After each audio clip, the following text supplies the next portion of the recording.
அனர்த்த முகாமைத்துவத்தில் நிறுவன கட்டமைப்புகளை வலுப்படுத்துவது மட்டும் போதாது எனவும் தீர்வுகளை அடிமட்டத்திற்கு கொண்டுவர முயற்சிகள் மேற்கொள்ளப்பட வேண்டும் எனவும் ஜனாதிபதி அனுரகுமார திசாநாயக்கா தெரிவித்தார். உள்ளூராட்சி நிறுவனங்களை பலப்படுத்தி அச்சுறுத்தல் உள்ள பிரதேசங்களில் ஏற்படும் அனர்த்தங்களை தடுப்பதற்கு புதிய தீர்வுகள் வழங்க வேண்டும் எனவும் ஜனாதிபதி சுட்டிக்காட்டினார். பாதுகாப்பு பிரதியமைச்சர் அருண ஜெயசேகர பதவியேற்பு நிகழ்வில் இன்று கலந்து கொண்ட போதே ஜனாதிபதி அனுரகுமார திசாநாயக்கா இந்த கருத்துக்களை தெரிவித்தார்.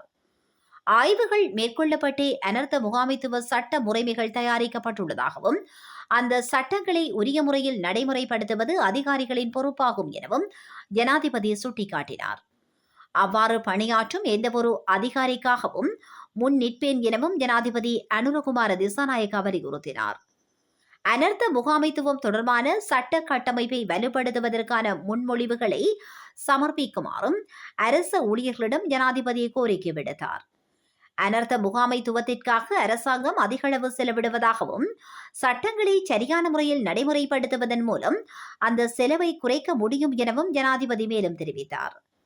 பொதுமக்கள் பாதுகாப்பு மற்றும் பாராளுமன்ற அலுவல்கள் அமைச்சர் ஆனந்த் விஜயபால, பாதுகாப்பு அமைச்சின் செயலாளர் வைசியார் மார்ஷல் சம்பத் துயகோத்தா, பொதுமக்கள் பாதுகாப்பு அமைச்சின் செயலாளர் ரவி செனவரத்ன, பாதுகாப்பு பதவி நிலை பிரதானி ஜெனரல் சவேந்திர சில்வா, ராணுவப்படை தளபதி லெப்டினன்ட் ஜெனரல் லிக்கும் லியனகி, கடற்படை தளபதி வைஸ் அட்மிரல் பிரியந்த பெரேரா, விமானப்படை தளபதி ஏர் மார்ஷல் உதேனி ராஜபக்ஷ உள்ளிட்டோர் இந்த நிகழ்வில் கலந்து கொண்டனர்.